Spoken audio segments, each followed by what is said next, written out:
अस्सलाम वालेकुम नाज़रीन, खुसूसी प्रोग्राम मुबाहिसा में आप सभी का इस्तकबाल है। मैं हूं आपका मेज़बान सैयद बाकर।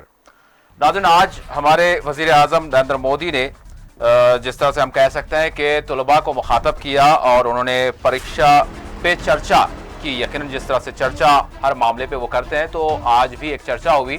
तो चूँकि आज तलबा से मुताल्लिक़ वज़ीर आज़म का ये इंटरेक्शन था, तो आज हमने भी यही बेहतर समझा कि आज हम तालीम के हवाले से बात करें। शोबा तालीम की क्या सूरत हाल है, इस पर एक नज़र डालें। यकीनन वक्त नाकाफ़ी होता है, अगर हम शोबा तालीम के हवाले से अगर हर मामले पर अगर नज़र डालें तो बहुत सारी चीज़ें हैं। बहरकैफ हम कोशिश यही करेंगे कि हमारा जो शोबा तालीम है वो कैसा है, जो हमारा निज़ाम तालीम है वो कैसा है और किस तरह का इंफ्रास्ट्रक्चर है, और तलबा वाकई उनके क्या मसाइल भी हैं या फिर क्या किस तरह से वो तालीम हासिल कर रहे हैं। मिन जुमला तौर पर हमारे कौमी जो ढांचा है, कौमी जो तालीमी ढांचा है वो कैसा है, इस पर ज़रूर नज़र डालेंगे। आज यकीनन ये कोशिश करेंगे कि तलबा के क्या हुकूक़ हैं और असातिज़ा के क्या हुकूक़ हैं, और जो तालीम का जो एक निज़ाम है वो कैसा वाकई हमारे पास है और हमारे पास मनसूबा बंदियाँ इसके लिए क्या हैं, इस पर हम नज़र डालेंगे। मेरे साथ स्टूडियो में मौजूद हैं सीनियर सहाफ़ी सियासी मुबस्सिर यासरुल्लाह शकील साहब। मैं शकील साहब का स्टूडियो में इस्तकबाल करता हूँ। अस्सलाम वालेकुम। जी बहुत शकील साहब के अलावा हमारे साथ जुड़ेंगे अहमद रशीद शेरवानी साहब। आप मोहताज तारुफ नहीं हैं, आप एक एकेडमिशियन हैं और जो कुछ तालीम के हवाले से आपकी खिदमात हैं कौमी सतह पर वो यकीनन सभी जानते हैं। वो भी हमारे साथ फ़ोन लाइन के ज़रिए जुड़ चुके हैं। रशीद साहब अस्सलाम वालेकुम। रशीद साहब के अलावा सीनियर सहाफ़ी वाहिद नसीम साहब दिल्ली से हमारे इस प्रोग्राम में फ़ोन लाइन के ज़रिए जुड़ चुके हैं। मैं वाहिद साहब का भी इस्तकबाल करता हूँ। वाहिद साहब अस्सलाम वालेकुम।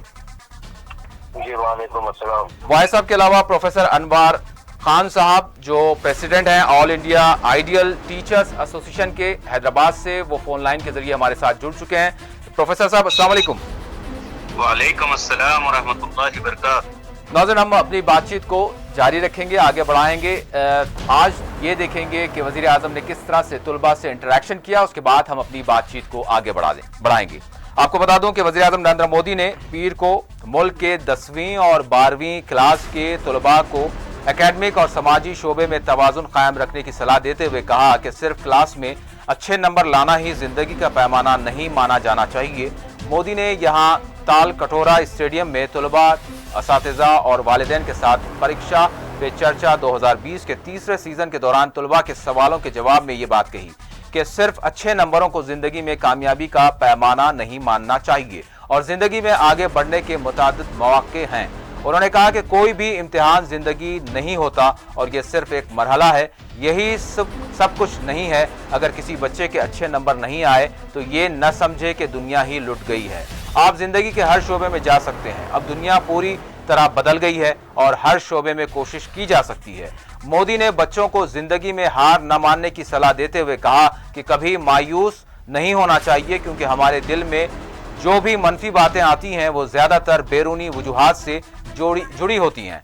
बैरूनी हालात ही बच्चों का मूड बिगाड़ने की सबसे बड़ी वजह है, क्योंकि जब हम किसी के साथ अपनी उम्मीदों को बहुत जोड़ लेते हैं और वो पूरी नहीं होती तो मूड कुदरती तौर पर बिगड़ता ही है। लेकिन इन हालात से बाहर निकलकर इस पर जीत पाई जा सकती है, ये वज़ीर आज़म नरेंद्र मोदी ने कहा। आप क्या उन्होंने कहा सुने। मैं माँ बाप को यही कहूँगा कि आप बच्चे बड़े हो गए हैं ये स्वीकारिए। ऐसा नहीं कि अब भी तो 3 साल का है, भले 12वीं में पढ़ता है, ऐसा भी नहीं। बच्चा बड़ा है वो स्वीकार कीजिए, लेकिन खुद को आप जब वो 3 साल के 4 साल के बच्चे थे तब जो आपकी साइकी थी उनको मदद करने की, उसको जीवन भर जिंदा रखिए।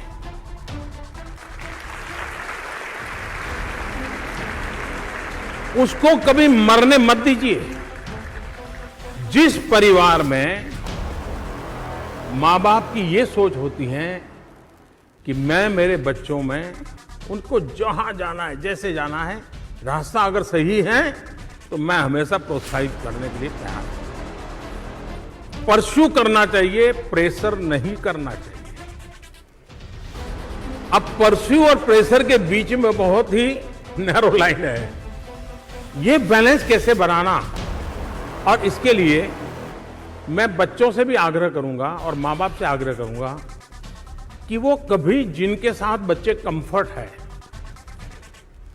उनको कभी कहिए कि भी वो समय निकाल के आपके घर आए, दादा दादी हो, नाना नानी हो, चाचा चाची हो, कोई एक टीचर हो, उनको कहिए जरा घर पे आइए चाय पीने के लिए, और धीरे से बच्चे को उसके साथ छोड़ दीजिए और आप दूसरे कमरे में चले जाइए और टीचर को बता, यार उस गार्डियन को बता के रखिए कि उससे बातें करे, खुल कर के बातें करें, वो उसमें से खोजें और फिर वो उसके माँ बाप को बता दे अकेले में कि मैं आज उससे आधा घंटा बात की, ये उसके मन में चल रहा है, आप लोगों को इसको एड्रेस करना चाहिए।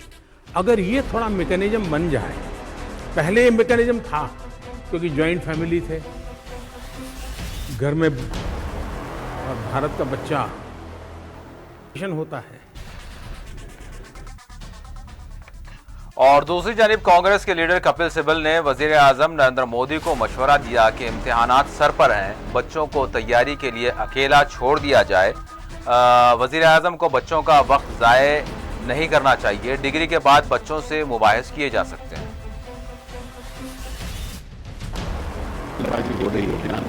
ये तो केवल लोगों को डराने के लिए, ये जो विरोध सीए का है वो जनता का विरोध है। इसमें कोई एक मुसलमान का विरोध करना या किसी और का विरोध करना, ये गलत बात है। ये सारी जनता इसका विरोध कर रही है। इसलिए जो छात्र हैं वो सड़कों पे आ रहे हैं, तो आप उनके कपड़ों से प्रधानमंत्री जी से कहते हैं नहीं पहचान पाएंगे, कौन विरोध कर रहा है, कौन विरोध नहीं कर रहा। अभी रांची में जो विरोध हुआ है, प्रधानमंत्री जी से पूछिए पहचान पाएंगे कपड़ों से कौन विरोध कर रहा है। लाखों की तादाद में लोग आ रहे हैं। और जो मैंने स्पीच की थी केरला में, वो आज यूट्यूब में, वो अपने मैंने ट्विटर पे भी लगाई है, तो वहां जाकर देख लो कि मैंने क्या कहा है। स्पष्ट रूप से कहा है इस कानून को अरेबियन सी में फेंकना चाहिए। और ये जो लोग, और मैंने आंकड़े दिया है, जो बीजेपी के लोग हैं इनको बोलिए कि वो जो यूट्यूब में मेरा बयान है वो पढ़ें, वो देखें और देखकर मुझे बताएं क्या आंकड़े हैं, अगर वो विरोध कर सकते हैं। मैंने तो पूरे तरीके से बताया, तो हम तो इसका घोर विरोध करेंगे। तो ये समझदारी की बात, ये देश को ऐसे रास्ते पे लगाना चाह रहे हैं। नाज़रीन, बातचीत का आगाज़ करते हैं। मैं अपने मौजूद मेहमानों से अदबन इल्तमास करूंगा कि जो फ़ोन पर हैं बैकग्राउंड में अगर पीछे मतलब कोई आवाज़ हो तो थोड़ा सा साइलेंट मतलब या फिर वो जगह तब्दील करें या फिर पीछे जो है आवाज़ ना आए तो बेहतर होगा, मेरा गुजारिश है। मैं आगाज़ करूंगा शकील साहब से। शकील साहब, जिस तरह से वज़ीर आज़म को आपने सुना, हमने सुना जो कुछ उन्होंने कहा, इसी हवाले से आज हमने भी जो है मौजू यही चुना कि शोबे तालीम के हवाले से बात करें, तुलबा के हवाले से बात करें। आपने भी तालीम यकीनन तालीम हमने हासिल की और अब हम कह सकते हैं कि हमारे बच्चे, हमारे जो छोटे, जो हमारी नई जनरेशन है वो जो है तालीम हासिल कर रही है। मैं जानना चाहूँगा जो वज़ीर आज़म का एक खिताब था, जो उन्होंने एक मैसेज देने की कोशिश की, उसको देखते हुए और आज जो हमारा निज़ाम तालीम है उसको देखते हुए आप मतलब क्या महसूस कर रहे हैं? क्या इसमें ताल्लुक़ देख रहे हैं या फिर क्या ला ताल्लुक़ी आप महसूस करते हैं? देखिए, सबसे पहली बात तो है वजीर आजम साहब ने आज शिक्षा पे चर्चा की, मतलब परीक्षा पे चर्चा की है।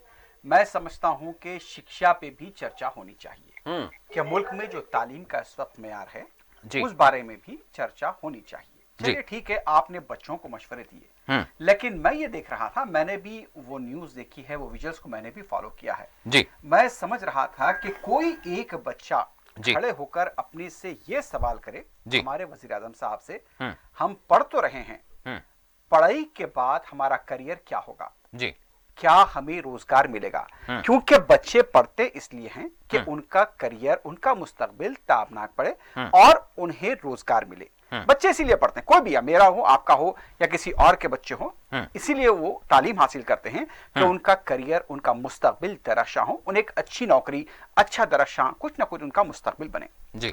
सवाल ये पैदा होता है कि जब हम बच्चों को इस बात का लेक्चर दे रहे हैं कि आपको मुस्तकबिल के अंदर ऐसा निराश नहीं होना चाहिए, मायूस नहीं होना चाहिए, ऐसा नहीं होना चाहिए, वैसा नहीं होना चाहिए, मुझे ऐसा लगता है कि ये भाषण, ये जुमलेबाजी बहुत आसान होती है।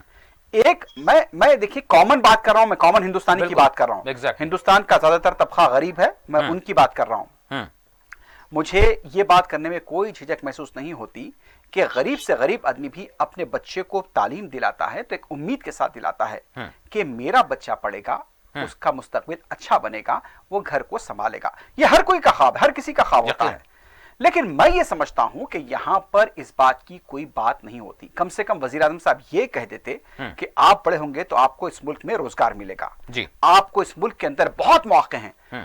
یہ نہیں کہا گیا کہ کہاں پر مواقع ہیں, اس ملک میں کیا مواقع ہیں, کیا اس ملک کے اندر بچوں کا فیوچر ہے, کیا نوجوانوں کو اس شعبے کے اندر, تعلیم جیسے شعبے کے اندر کہاں تک جانا چاہیے.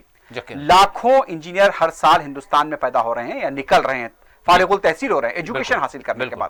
یہاں سے ڈاکٹرز نکل رہے ہیں, ایم بی اے نکل رہے ہیں, سی اے نکل رہے ہیں. ارے تعلیم کا تو معیار مت پوچھیے کہ جو بچے اپنی محنت سے, یہاں پر بچوں کی محنت ہے, بچے آگے بڑھ رہے ہیں. لیکن سوال یہی آ کر رک جاتا ہے کہ اتنی پڑھائی کرنے کے بعد, اتنا فیسوں پہ خرچہ کرنے کے بعد کیا انہیں روزگار مل پاتا ہے؟ میرا تو یہ سوال ہے کہ ہم آج تک اس پر بحث کیوں نہیں کر پائے.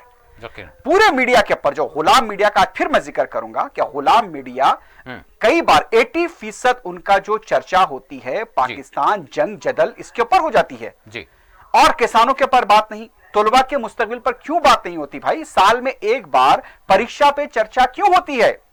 میرا یہی کہنا ہے کہ ٹھیک ہے ہم آج چرچا کر رہے ہیں, شاید دوسرے چینل آج چرچا نہ کریں, لیکن میں آج اس کے اوپر یہی بات پر زور دے رہا ہوں کہ سال میں ایک بار پریکشا پہ چرچا کیوں ہوتی ہے, شکشا پہ چرچا کیوں نہیں ہوتی ہے, سال میں 10 بار 20 بار کیجئے چرچا, وہ چرچا نہیں ہوتی ہے.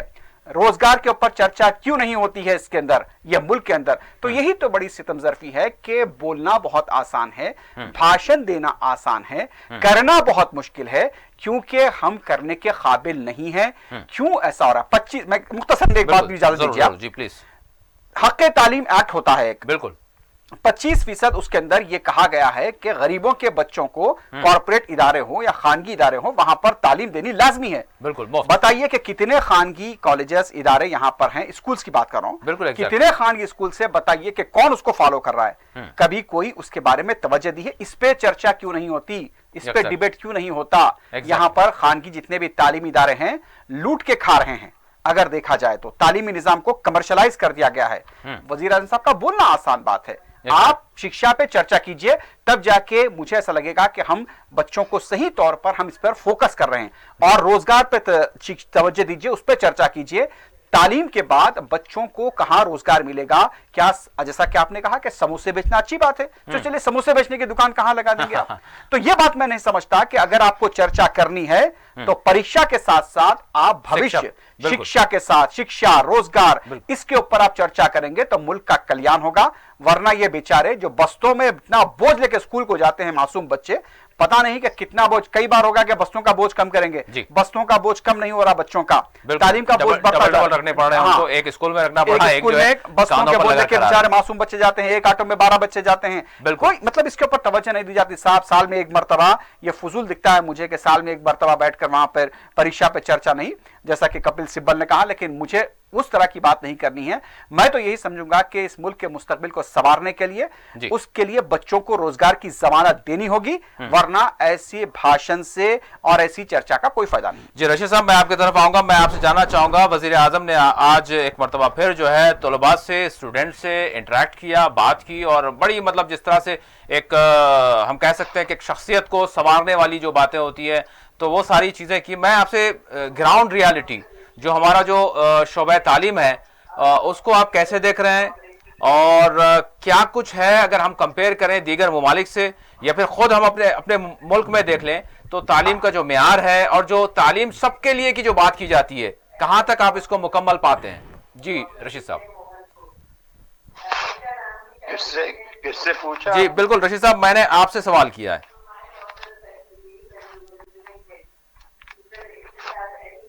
جی رشید صاحب, جی بالکل آپ سے سوال کیا ہے میں نے. میری آواز مل رہی ہے آپ کو؟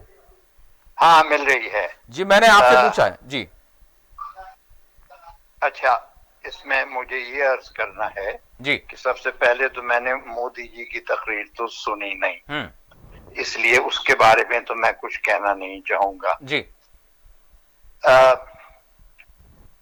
तालीम का जो कुछ भी मसला है, हाँ। मुझे मेरा जहां तक तजर्बा है और जहां तक मैंने काम किया है, वो मैंने हाई स्कूल और इंटर लेवल तक किया है जी। इससे ऊपर नहीं किया और इससे नीचे नहीं किया जी।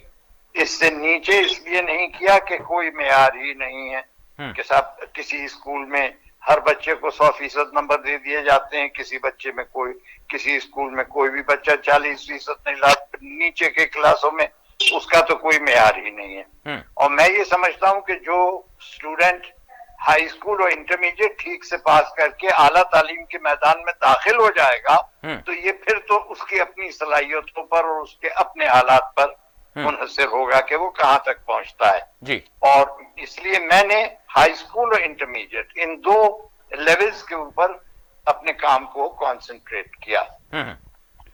और मैंने ये देखा है कि मुख्तलिफ सूबों, मुख्तलिफ स्टेट्स के हालात एक दूसरे से कहीं कहीं तो यकसा भी हैं, लेकिन ज्यादातर अच्छे खासे मुख्तलिफ हैं जी। यानी कहीं कुछ मुसीबत है, कहीं कुछ और मुसीबत है, कहीं कुछ एडवांटेज है, कहीं पर कोई और एडवांटेज है जी। तो इसलिए और स्टेट तालीम जो है, स्कूल लेवल तक की जो तालीम है वो मेनली स्टेट सब्जेक्ट है जी। और जो बोर्ड्स हैं वो भी तकरीबन हर स्टेट के अलग अलग हैं जी। एग्जामिनर्स भी अलग अलग हैं, सिलेबस भी अलग अलग हैं। तो इसलिए सारे हिंदुस्तान के बारे में उसके ऊपर बात करना, हायर लेवल की एजुकेशन के ऊपर तो सारे हिंदुस्तान के लेवल पे बात की जा सकती है जी। इसलिए कि वो सेंट्रल मिनिस्ट्री ऑफ एजुकेशन के अंडर है जी। लेकिन मेरे ख्याल से तालीम के ऊपर जब बात हो, स्कूल की तालीम के ऊपर बात हो, तो वो अगर स्टेट लेवल पर की जाए तो बेहतर होगा जी। मैं रशीद साहब आपसे ये जानना भी चाहूंगा कि तालीम सबके लिए हमारा जो नारा है, अगर हम बुनियादी तौर पर देखें तो जो बुनियादी 10वीं तक 12वीं तक ये जो तालीम है, तो ये जो हुकूमत फराहम करने में कितनी कामयाब हुई, चाहे कोई भी हुकूमत हो, जो हमारा निज़ाम तालीम है, जो सबको तालीम फराहम करने का जो हम नारा देते हैं, उसमें कहाँ तक कामयाब है?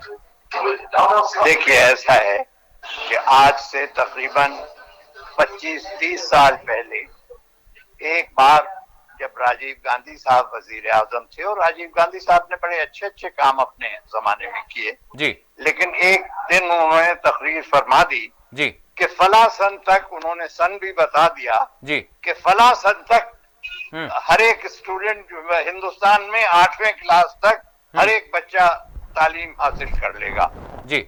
अच्छा, कोई 5 साल आगे का उन्होंने बताया था। तो मैंने फौरन उन्हें खत लिखा कि मोहतरम, अगर फला सन तक 8वां क्लास हिंदुस्तान का हर एक बच्चा पास कर लेगा तो आज की तारीख में हिंदुस्तान के हर एक बच्चे ने 4था क्लास तो जरूर पास कर लिया होगा। क्या आपको यकीन है कि आज हिंदुस्तान के हर बच्चे ने 4था क्लास पास कर लिया है? और अगर आज हर हिंदुस्तान के हर बच्चे ने 4था क्लास पास नहीं किया तो 4 साल के बाद वो 8वां क्लास कैसे पास कर लेगा जी। उसका कोई जवाब नहीं आया। हालांकि मैंने अपनी जिंदगी में 17 साल वजीर आजम रहे जवाहरलाल नेहरू, उनको 3 खत लिखे और तीनों खतों का जवाब तकरीबन हफ्ते भर के अंदर आ गया। उसके बाद श्रीमती इंदिरा गांधी भी माशाल्लाह 17 बरस वजीर आजम रही जी। उनको मैंने कोई 5 खत लिखे और किसी का जल्दी और किसी का देर में, लेकिन बहरहाल कोई 2-3 हफ्ते के अंदर हर एक का जवाब आ गया। लेकिन वो जरा सा कुछ स्लो डाउन हुआ था as compare to Jawaharlal. Rajiv Gandhi साहब के जमाने में थोड़ा सा और बहरहाल मैं उस पर अब बहस नहीं करना चाहता जी जी। लेकिन देखिए, कुछ तो हुकूमत को करना होता है, कुछ माँ बाप को करना होता है जी। कुछ स्टूडेंट को खुद करना होता है, कुछ टीचर्स को करना होता है जी। जैसे जितनी भी खराबियां हैं, किसी कॉलेज में अगर खराबी है जी। तो उस कॉलेज में जो पेरेंट टीचर्स एसोसिएशन है जी। वो क्या कर रही है? अगर वो मान लीजिए माइनॉरिटी इंस्टीट्यूशन है तो उसमें जो वो मिल्लत के रहबर और रहनुमा जो उसके मैनेजर और प्रेसिडेंट हैं जी। जो सर सैयदुल जमा अपने आप को कहते और समझते हैं जी। वो क्या कर रहे हैं? मैं रशीद साहब खता कलाम माफ, मैं ये बुनियादी तौर पर ये जानना चाहूंगा कि जो माशी हालात हैं लोगों के, जो बड़ी तादाद है हमारी, इनके जो बड़ी तादाद ہم یہ دیکھ سکتے ہیں کہ مطلب تعلیم جو سب کے لیے فراہم کرنے کی جو بات ہے، تو کیا حال ہے مطلب سرکاری اسکولوں کا یا پھر جو پرائیویٹ اسکولوں کا جو معاملہ ہو گیا ہے، تو اس کے نتیجے میں جو غریب کا بچہ ہے اس کو کیا واقعی تعلیم آسانی سے مل پا رہی ہے، یا پھر وہ اپنی بنیادی تعلیم ہی مکمل نہیں کر پاتا کہ جو ہے وہ کسی نہ کسی کام میں لگ جاتا ہے؟ تو اس کا ذمہ دار کون ہے؟ اس کے ذمہ دار ہم سب ہیں. اگر اس کا ذمہ دار کوئی حکومت کو قرار دے رہا ہے تو حکومت کہاں سے آ جاتی ہے؟ کوئی حضرت جبریل علیہ السلام آ کے بنا جاتے ہیں؟ حکومت بھی تو ہم ہی بناتے ہیں. تو اگر حکومت چوپٹ ہے تو ہمارے ہی تو قصور ہے، اور کس کا ہے؟ بہرحال یہ اسی ماحول میں جی بچے پڑھ رہے ہیں، اور ایک ایک اسٹیٹ سے، ایک ایک شہر سے جی 20 بچے جی 100% مارکس لا رہے ہیں. میری عمر 88 سال کی ہے. جب میں طالب علم تھا تو اگر 60-61% نمبر آ جاتے تھے تو شادیاں نے بچتے تھے، اخباروں میں تہنیتیں شائع ہوا کرتی تھیں. جی آج جو بچہ 85% نمبر لاتا ہے وہ روتا ہے. بالکل وہ کہتا ہے میں کیا کروں گا، کہاں جاؤں گا. آج بچے 90% 98% لا رہے ہیں. سلیبس آج کا جو ہے وہ ہمارے زمانے کے سلیبس سے کہیں زیادہ وسیع اور پھیلا ہوا ہے. ٹھیک ہے. اور تمام چیزیں ہوئی ہیں تو برائیاں بھی ہیں، اچھائیاں بھی ہیں. بچے کر رہے ہیں. ٹھیک ہے رشید صاحب، میں بالکل آپ کی طرف آتا ہوں. ایک اور مہمان جو حیدرآباد سے پروفیسر انور خان صاحب، وہ بھی ہمارے ساتھ ہیں. انور صاحب، میں آپ سے جاننا چاہوں گا، جو میں نے سوال شکیل صاحب سے بھی کیا اور رشید صاحب سے بھی کیا، وہ آپ نے بھی سنا. آپ کی کیا رائے ہے؟ آپ کس طرح سے دیکھتے ہیں؟ ایک تو تعلیم کی سہل انداز میں ہر شخص تک، یعنی ہر کسی کے بچے تک جو ہے آسانی کے ساتھ تعلیم پہنچے، چاہے وہ غریب ہو چاہے وہ امیر ہو، اور پھر ساتھ ہی ساتھ اس کا معیار بھی ہوتا ہے. لیکن آج جو صورتحال ہو گئی ہے، تعلیم جو ہے بٹ کر رہ گئی ہے. ایک جانب صرف تجارت ہو گئی ہے، اور دوسری جانب جو ہے بالکل، یا اگر ہم دیکھیں تو سرکاری اسکولوں کا جو حال ہے وہ ہم سب کے سامنے ہے. اس حوالے سے آپ کیا کہیں گے؟ باخر صاحب، میں سب سے پہلے مبارکباد دوں گا آپ کے ذریعے سے آپ کی ٹی وی 4 کو، کہ آپ نے، وزیر اعظم نے جس کام کو نہیں کیا، دیر سے ہی صحیح آپ نے اس کام کو لیا. یعنی پریکشا کے ساتھ ساتھ شکشا پر بھی جو ہے آپ نے کچھ چرچا رکھی ہے. بڑی خوشی کی بات ہے. امید کرتے ہیں کہ آپ کی طرح سارا میڈیا بھی، جو بنیاد ہے کسی بھی سماج کے لیے، دیش کے لیے، تعلیم، ایجوکیشن، اس کو جس انداز میں پس پش ڈال دیا گیا ہے، وجوہات میں نہیں جاؤں گا، تو اس پر جو ہے توجہ میڈیا کی جانب سے ضرور ملے گی. امید ہے کم از کم آپ کو فالو کریں گے. وہ جزاک اللہ، آپ نے بھی وقت دیا، بہت شکریہ. رہا تعلیم سب کے لیے، جی یقیناً تعلیم سب کے لیے ہونی چاہیے. یہ ایک فطری تقاضا ہے اور فطری ضرورت ہے. اور کسی بھی حکومت کے لیے اس پر لازم آتا ہے کہ وہ بنیادی جو ضروریات کی تکمیل کرتی ہے سماج کے، حکومت کا جو فریضہ ہوتا ہے، اس میں سماج کی تعلیمی ضرورت کی تکمیل کے سلسلے میں بھی خاطر خواہ اس کو جو اقدام کرنے ہیں، اس کی جو ضروریات کی تکمیل کرنی ہے، وہ سب پر جو ہے وہ توجہ کرے. اس لیے کہ ایک فرد کے مقابلے میں سرکار کی پشت پر جو ہے مملکت ہوتی ہے، اور مملکت کا جتنا بھی وسائل ہیں وہ سرکار کے استعمال میں ہوتے ہیں. جی بالکل. اور سرکار کو پرائرٹیز طے کرنی پڑتی ہیں. پرائرٹیز میں جو ہے تعلیم بھی کیا کہنا چاہیے، سر فہرست ہو. بالکل. اب کہنے کے لیے تو سر فہرست ہوتی ہے، بڑے اچھے فریزز کوائن ہو جاتے ہیں.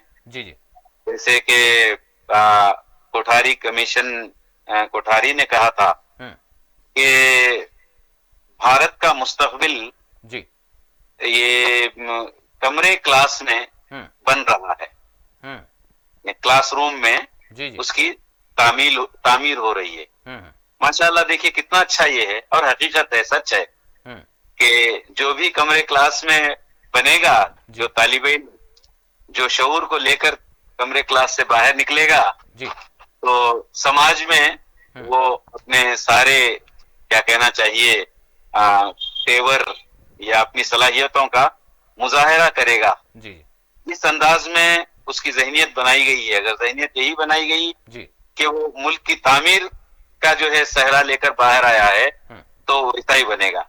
या कमरे क्लास में उसको जो है एक दूसरे इंसान के खिलाफ में अगर जहर उगल दिया गया है उसके जहन में, जी जी उस तालिब इल्म नन्हे जो बिल्कुल पूरा कागज का जहन रखने वाले तालिब इल्म, जी जी तो जाहिर है कि समाज से बाहर निकलने के बाद भी वही काम वो करेगा।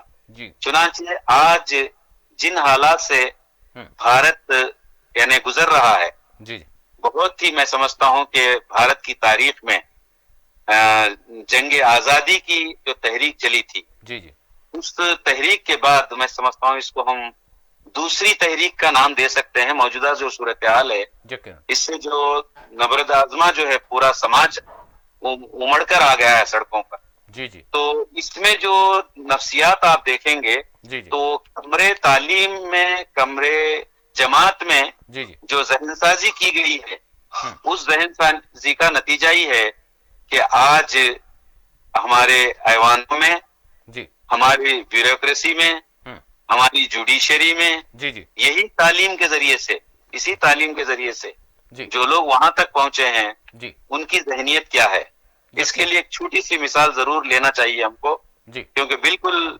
बिल्कुल जदीद अभी अभी की बात है जी कि जब ये सीएए के खिलाफ में जी जी लोग सड़कों पर आ गए, इसमें खुसूसन तालीमी बिरादरी जी जी यानी तलबा, जी जी स्टूडेंट्स कम्युनिटी जो जामियात से जो शुरुआत हुई बात की, जी जी जी तो उनके इस अमल के खिलाफ में जी गुंडागर्दी का जो अमल आया उसको यकीनन रोकने के लिए, खत्म करने के लिए, बिल्कुल तो नतीजे के तौर पर जी उस जुल्म के खिलाफ में जी उनके लिए जो सहारा दिखाई दिया वो जुडिशरी दिखाई दिया हमारी। बिल्कुल अनवर साहब, बिल्कुल आप जो कह रहे हैं कि वाकई तालीम को भी जो है आज एक खास रंग दे दिया गया। मैं बिल्कुल इस बात को तकमील कर लेने दीजिए मुझे जी जी कि जब जुडिशरी के पास वो इंसाफ के लिए पहुंचते हैं, हाँ हाँ अपने सर जो है जख्मी हैं, अपने हाथ टूटे हुए हैं, पैर टूटे हुए हैं, तो चीफ जस्टिस जैसे साहब हमारे जी वो ये कहते हैं कि पहले तुम जाओ समाज में अमन कायम करके आओ। यानी चीफ जस्टिस ये कहता है, जो कस्टोडियन होता है, जी दस्तूर का कस्टोडियन होता है, जी हुकूक का कस्टोडियन होता है, शहरियों का कस्टोडियन होता है, शहरियत का कस्टोडियन होता है, वो जो है ये कहता है, तो बिल्कुल लेकिन में जाने की जरूरत नहीं। अब अगर जस्टिस कहते हैं, अदालत कहती है तो हम उसका एहतराम करते हैं और उससे हम इनकार नहीं कर सकते। अब ये और बात है कि बाहर आप बहस करते रहे, वो भी अदालत के जरिए, आइन के जरिए आपको इख्तियार दिया गया कि आप सवाल उठाएं और बात करें, लेकिन यकीनन जो माहौल आज हो गया है वो उस पर तो बड़ा सवालिया निशान लग रहा है। जिस तरह से आज वजीर आजम ने स्टूडेंट्स को मुखातब किया, लेकिन आप वाकई बुनियादी तौर पर जो बात कर रहे हैं कि दूसरी जानिब वो वही स्टूडेंट जो सामने नन्हे बैठे हुए हैं, वही जो जब यूनिवर्सिटी में जाते हैं तो आज उनके साथ क्या जो है रवैया है, ये देखने लायक बात है। मैं आपकी तरफ अनवर साहब जरूर आता हूं, मैं वाहिद साहब की तरफ जाऊंगा दिल्ली। वाहिद साहब मेरी आवाज सुन रहे हैं आप? भाई साहब आवाज मिल रही है मेरी? जी भाई साहब, जी आ रही है आवाज बराबर?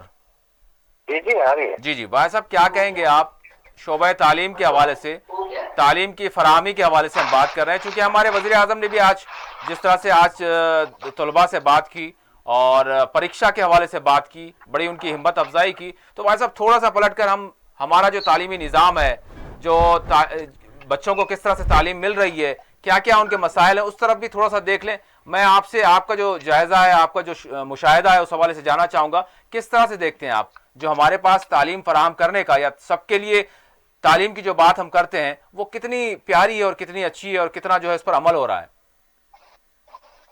पहले तो मुझे लगता है मुझे इस पर हंसना चाहिए बहुत जोर से, बात ये है कि क्या आप मुझसे ये कहना चाहते हैं कि मैं मतलब जो है लोगों को रॉकेट साइंस सिखाऊं?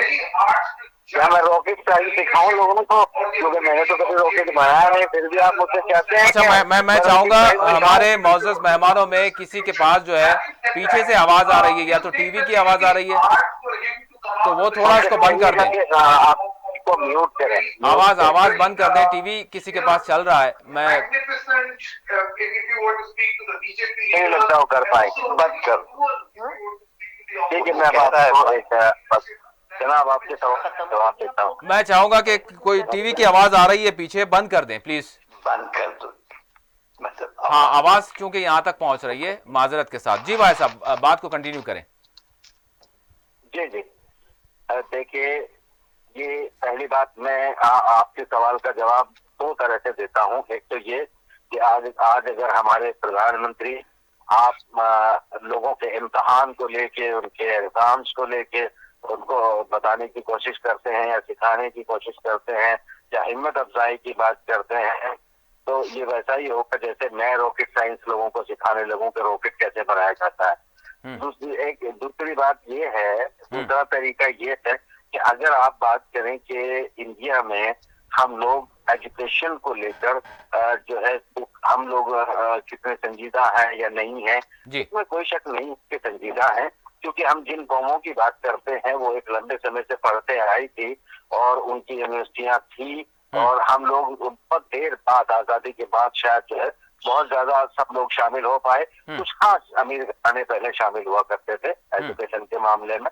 यह अलग लंबा बहस का विषय है, पर जरूर बात की जा सकती है। मुझे लगता है आज का आपका मौजू ये है कि हम सबको एजुकेशन की बात करते हैं। ये पूरा एक इकोनॉमिक मॉड्यूल है।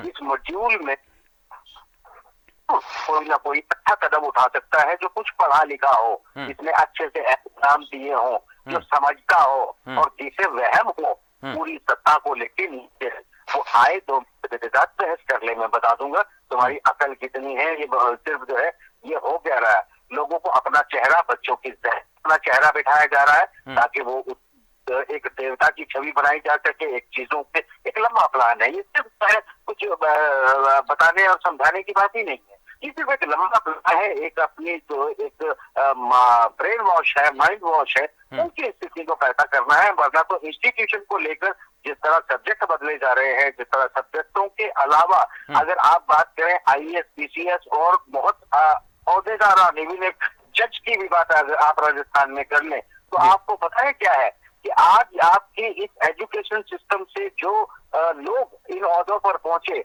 उनमें से कोई ये कहता है कि मोर मैटिंग नहीं करते, और कुदरती करिश्मा देखिए कि वो अंडे कैसे दे देते हैं। देखिए उनकी जानकारी का स्तर क्या है, आपने इस एजुकेशन सिस्टम से क्या पढ़ाया। इसके अलावा कई लोग एजुकेशन मिनिस्टर हो जाते हैं और वो कहते हैं कि जो पहले तीर थे वो परमाणु बम थे।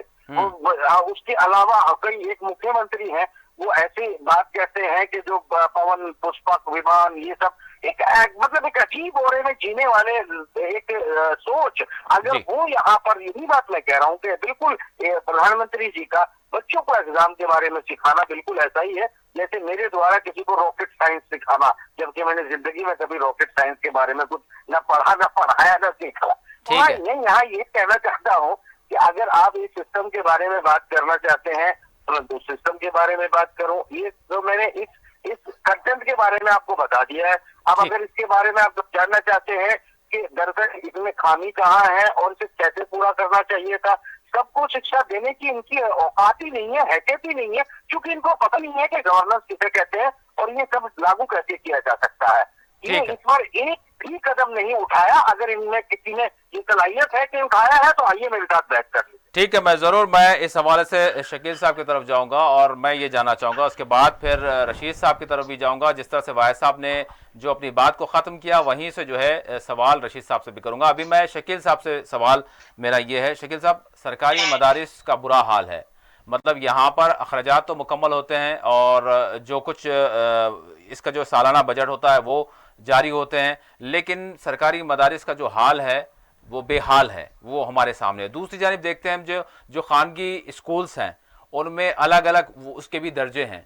تو یہاں پر لوگوں کی جو کمر ٹوٹ جاتی ہے، چاہے کسی بھی لیول کا اگر آپ خانگی اسکول لے لیں، تو جس طرح کے اخراجات یا پھر کمرشلائز جس طرح سے تعلیم کو کر دیا گیا ہے، تو میں آپ سے جاننا چاہوں گا کہ اگر کوئی چاہتا ہے کہ سرکاری اسکول میں ڈال دے تو اس کو یہ کامل یقین ہے کہ بھائی بچے کی تعلیم تو گئی، اب وہ کسی خانگی اسکول میں لے جاتا ہے تو پھر یہاں کے جو اخراجات ہو گئے ہیں تو وہ کس طرح کے ہیں. تو یہاں پر کون سی چیز ایسی حائل آ رہی ہے کہ کیوں نہ سب کچھ یکسانیت سب میں آ جائے کہ بھئی سب کو جو ہے تعلیم مماثل ملے اور ایک ہی معیار کی ملے، اور پھر جو اس کے اخراجات بھی ہیں وہ کم از کم کوئی اس کا جو ایک لیول ہو، کوئی اس کا جو ہے شیڈیول ہو، کوئی اس کو طے کرے. یہ مطلب کس طرح کی خرابی ہے، اس کو آپ کیسے دیکھ رہے ہیں، کیا کہیں گے؟ دیکھیے باقر صاحب، میں میرے بارے میں بھی بات کروں گا، شاید مجھے آپ کے بارے میں بھی شاید ہو سکتا ہے کہ واحد نسیم صاحب سوال نہ بھولیے گا.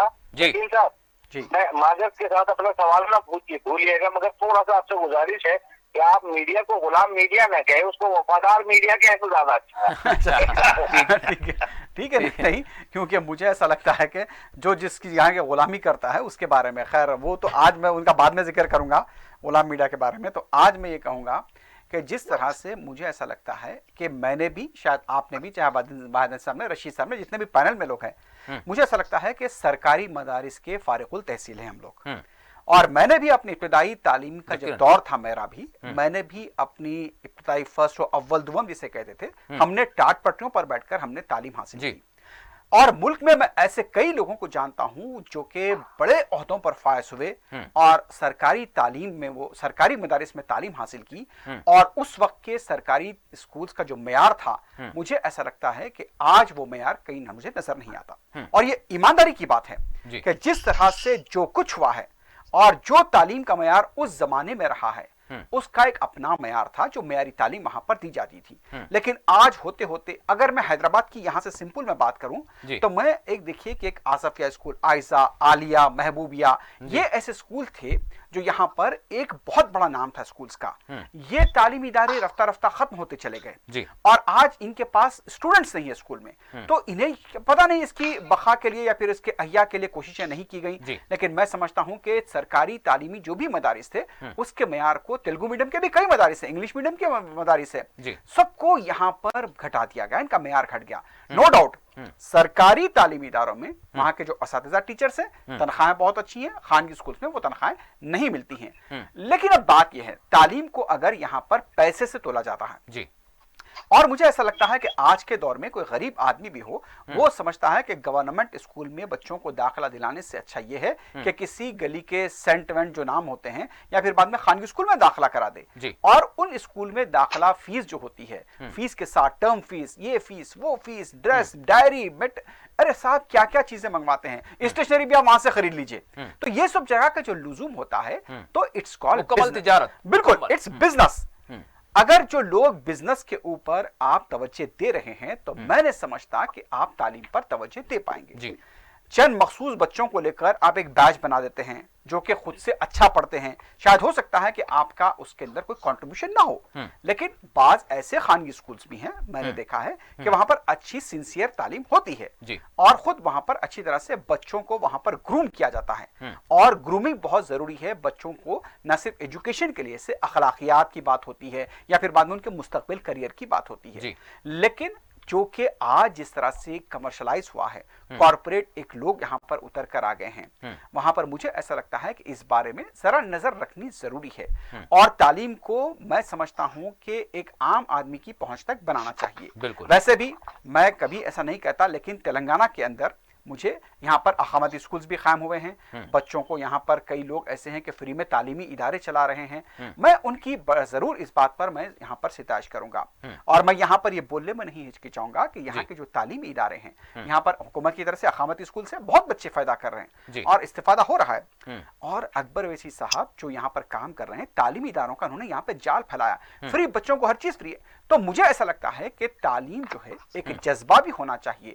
کمرشل ذہن سے اگر आप सोचेंगे कमर्शियल जहन से सोचकर, अगर आप तालीम को आप उसी नुक्ते नजर से देखेंगे, तो मैं नहीं समझता कि वहां पर बच्चा उस मदरसे से कुछ अच्छा पढ़कर निकलेगा। तो मैं समझता हूं कि अगर ये कमर्शियल जो जहन है, बिजनेस तिजारत का जो जहन है, ये नहीं होना चाहिए, खासकर तालीम के मैदान में। आप दूसरे इदारे खोल लीजिए बिजनेस कमाने के लिए, मगर खासकर खुदा के लिए तालीम को जो है ना बिजनेस ना बनाएं। रशीद साहब, आपने हुकूमत को थोड़ा सा, मतलब मैं कहूंगा कि थोड़ा सा आपने क्लीन चिट थोड़ी दी थी, मैंने ऐसा समझा। मेरी आवाज सुन रहे हैं आप?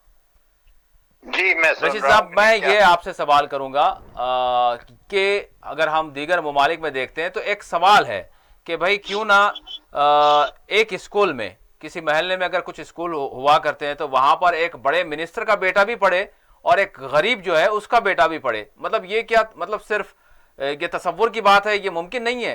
तो हुकूमत क्या इस बारे में, इस तरह की तालीम, जबकि इसकी मिसालें हमको मिलती हैं दीगर ममालिक में, तो हमारे मुल्क में ये माहौल है? देखिए, ऐसा है कि अगर तालीम के बारे में मुकम्मल मसावत पैदा की जाए जी, तो फिर कोई कार पे न चले, कोई स्कूटर पे न चले, कोई साइकिल पे भी न चले, सब पैदल चलें या सब साइकिल पे चलें या सब स्कूटर पे चलें, और जो खाना है वो भी सबका मसावियाना हो और कपड़े भी सबके मसावियाना हो। लेकिन देखिए, आई मीन एक मसावियाना।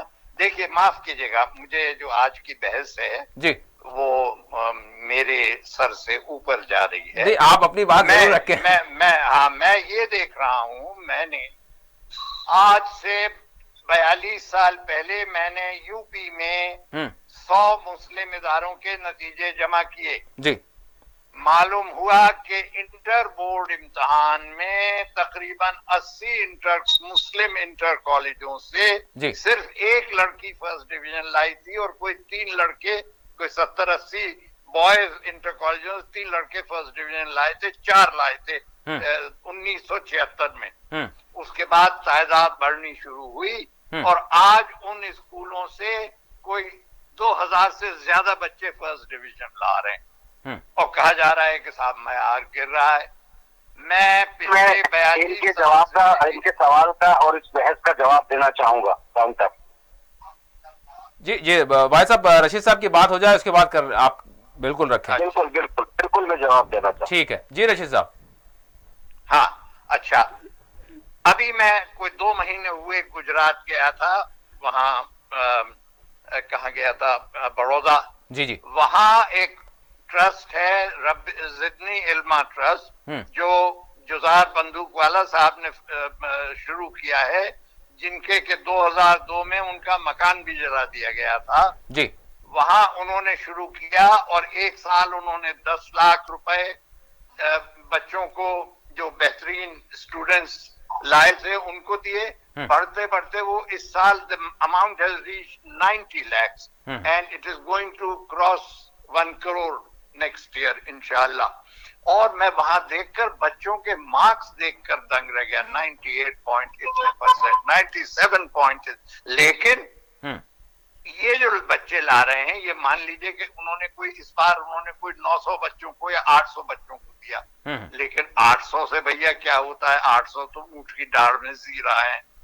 बच्चे तो जैसे 20 करोड़ मुसलमानों के 20 लाख बच्चे बैठ रहे हैं, बैठने चाहिए हर साल inter board, high school board इम्तिहान में। तो हमने अगर 2000 बच्चों को या 1 लाख बच्चों को भी अगर हमने कुछ दे दिया तो 20 लाख को तो नहीं दे पाए, 20 लाख को तो हम तालीम में आगे नहीं ला पाए। तो हमें तो हिंदुस्तान का जो एक साइज है वो भी तो भयानक है। एक लिहाज से बहुत एडवांटेजस है, एक लिहाज से बड़ी खुशी की और फख्र की बात है, लेकिन एक लिहाज से देखें तो हम डर लगता है कि भाई इतने लोग या अल्लाह और किस रफ्तार से बढ़ रहे हैं। तो देख, तो ये सब बातें हैं। यहाँ बहुत से स्कूल हैं, मैं देख रहा हूँ, मदीना स्कूल है, पहले वो सिर्फ उर्दू मीडियम था, उसके बाद अब इंग्लिश मीडियम, उर्दू मीडियम दोनों चल रहे हैं। और जब मैं अभी 5 साल पहले जब मैं यहाँ आया हूँ तो उस स्कूल से कोई हर साल 3 बच्चियां 100% यानी 10 out of 10 जो होते हैं वो ला रही थी। अब वो 3 से बढ़ के तादाद कोई 15 या 16 हो गई है 4-5 बरस के अंदर। ٹھیک ہے اور بڑھے گی. انور صاحب آپ اس حوالے سے کیا کہنا چاہیں گے؟ جو میرا سوال تھا بنیادی طور پر میں نے ابھی عرض کیا ہے، میں آپ سے جو ہے ختم کروں گا پروگرام، تو 1 منٹ رہ گیا ہمارے پاس. سوال ہے، اس کے بعد میں نہیں کروں گا. اعلیٰ اور پروفیشنل تعلیم کی جانب کہتا ہوں بہت ساری اسٹڈیز ہوئی ہیں. اس کا اگر ایک مثال آپ لے لیں تو انجینئرنگ کے سلسلے میں جو رپورٹس آئی ہیں، انفراسٹرکچر کی کمی کی وجہ سے، اور بلکہ کمی نے بعض اکثر اداروں میں زیرو انفراسٹرکچر، یہ ساری جو ہے کمزوریاں حکومت کی پالیسی اور حکومت کے جو ذیلی ادارے ہیں تعلیم پر جو کنٹرول کرنا ہے، جن کو سپروائز کرنا ہے، گائیڈ کرنا ہے، وہ اداروں کی رشوت کا جو بازار جو گرم ہو گیا ہے، رشوت لے کر جو ہے سرٹیفکیٹ دیا جاتا ہے، رشوت لے کر جو ہے گریڈ دیا جاتا ہے. نتیجے کے طور پر آپ کو انفراسٹرکچر نہیں ہوتا، لیکن انفراسٹرکچر ہونے کی جو ہے رپورٹ دی جاتی ہے. اب جو ہے ایسے تعلیمی اداروں میں جب طلبہ جو ہے داخلہ لیں گے تو وہاں پر کیسے پڑھائی ہو سکے گی؟ ظاہر ہے پھر انجینئرنگ انڈسٹری کو کہنا پڑے گا، آئی ٹی انڈسٹری کو کہنا پڑے گا کہ صاحب سالانہ 1 لاکھ جو گریجویٹس باہر آ رہے ہیں انجینئرنگ کے، اس میں صرف جو ہے 12 سے 15% ایسے طلبہ ہیں جن کو ہم لے کر ترجیحاً ان سروس ان کی ٹریننگ کا اہتمام کرتے ہیں، جن پر ٹریلینز آف ڈالرز ہم کو خرچ کرنا پڑتا ہے، تب جا کے ہمارے انڈسٹری کے یعنی آئی ٹی کے قابل بنتے ہیں. کتنے فیصد؟ 15%. یعنی آپ اندازہ لگائیے 1 لاکھ جو انجینئرز کو ہم جو ہے پروڈیوس کرتے ہیں سالانہ، تو یہ سب انفراسٹرکچر کی کمی ہے، اور جو ہے کیا کہتے ہیں فیکلٹی کی کمی ہے، قابل جو فیکلٹی کی ضرورت ہے اس کی کمی ہے. بہت سارے سسٹم جو ہے، سسٹم میں بہت کمزوری ہے. اچھا، قابل ترین فیکلٹیز ملتے ہیں تو ان کا حق ان کو ملتا ہے برابر؟ بتائیے آپ، یہاں پر یہ بھی تو سوال ہے، ان کو کتنی سہولتیں ملتی ہیں؟ یو جی سی کی جانب سے جو اسکیل دیے جاتے ہیں وہ اسکیل کوئی بھی امپلیمنٹ نہیں کرتا، سوائے 1 آدھ کالج کے. کوئی ایکسٹرا آرڈنری کوئی کالج ہوگا، کوئی ایسی جو ہے فلانتھروپک سوسائٹی کی جانب سے چلا جاتا ہو، اس کے سوا جو ہے کوئی بھی سوسائٹی پرائیویٹ میں جو ہے نہیں دیتے ہیں. سرکاری طور پر جو دیتے ہیں، سرکاری اعتبار سے بھی ان کے کئی لکوناس ہیں. کئی دنوں کے بعد جو ہے اپوائنٹ کرتے ہیں، فیکلٹی کو اپوائنٹ کرتے ہیں، وہ بھی پارٹ ٹائم بیسس پر گیسٹ فیکلٹی کی حیثیت میں اپوائنٹ کرتے ہیں. جو وہاں دلچسپی جو ہوتی ہے فیکلٹی کی، اس میں تقسیم ہو جاتی ہے.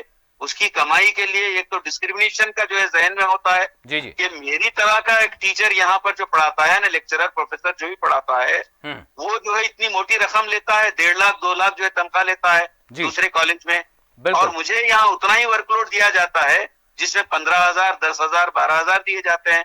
تو یہ اس کے ذہن پہ یہ بات ہوتی ہے ہمیشہ. اس کو اوور کم کرنے کے لیے وہ کیا کرے گا؟ 3 سے 4 اسکول کالج میں جائے گا وہ پڑھانے کے لیے، یا اپنا جو ادارہ. انور صاحب بالکل اس بات کو ہم ضرور جاری رکھیں گے، چونکہ وقت ہو گیا ہے، 10 بج گئے ہیں، تو اس لحاظ سے مجھے پروگرام ختم کرنا پڑے گا. لیکن اسی موضوع کو جو ہے کافی وسیع ہے اور بہت سا درد ہے اس کے پیچھے چھپا ہوا، اور مسائل ہیں اور اس کے حل کرنے کی ضرورت ہے. ہم ضرور ایک علیحدہ پروگرام کریں گے تاکہ آخری کلوزنگ سینٹنس لے لیجیے میرا. آخری کلوزنگ سینٹنس، مجھے ہٹ کرنا ان کا مقصد نہیں تھا، مگر سوال یہ تھا کہ اگر ہم اس بحث کو، آپ نے کسی اور موضوع سے چھیڑا تھا، اگر تمام ایجوکیشن کے ایکسپرٹ آ کر بیٹھے، آپ چنوتی دیجیے سب کو، انشاءاللہ ہم ایک اور ٹی وی مباحثہ کرے گا اور بتائے گا کہ ٹیچرز کی کمیاں کہاں ہیں اور پیرنٹس کی کمیاں کہاں ہیں اور سرکار کی کمیاں کہاں ہیں، اور انشاءاللہ ہم اس کے لیے مقابلے کے لیے تیار ہیں. ٹھیک ہے، بہت بہت شکریہ انور صاحب، رشید صاحب، واحد وسیم صاحب اور شکیل صاحب. میں تمام مہمانوں کا شکریہ ادا کرتا ہوں. ناظرین، اسی کوشش کے ساتھ، اسی تمنا کے ساتھ اور اسی ایک عزم کے ساتھ ہم ضرور یہ پروگرام ختم کریں گے کہ جو تعلیم کے شعبے میں، تعلیم کے میدان میں جو کمیاں کوتاہیاں رہ رہی ہیں، اس کا ذمہ دار کون ہے، اس کو دیکھا جائے اور پھر اس کا حل کیا ہو سکتا ہے. اس حوالے سے ہم ضرور آئندہ پروگرامز کریں گے اور انشاءاللہ امید ہے کہ آپ بھی اس میں شامل رہیں گے اور ہماری کوشش یہ جاری رہے گی. بہت بہت شکریہ. اسی کے ساتھ خصوصی پروگرام مباحثہ اپنے اختتام کو پہنچتا ہے. اللہ حافظ.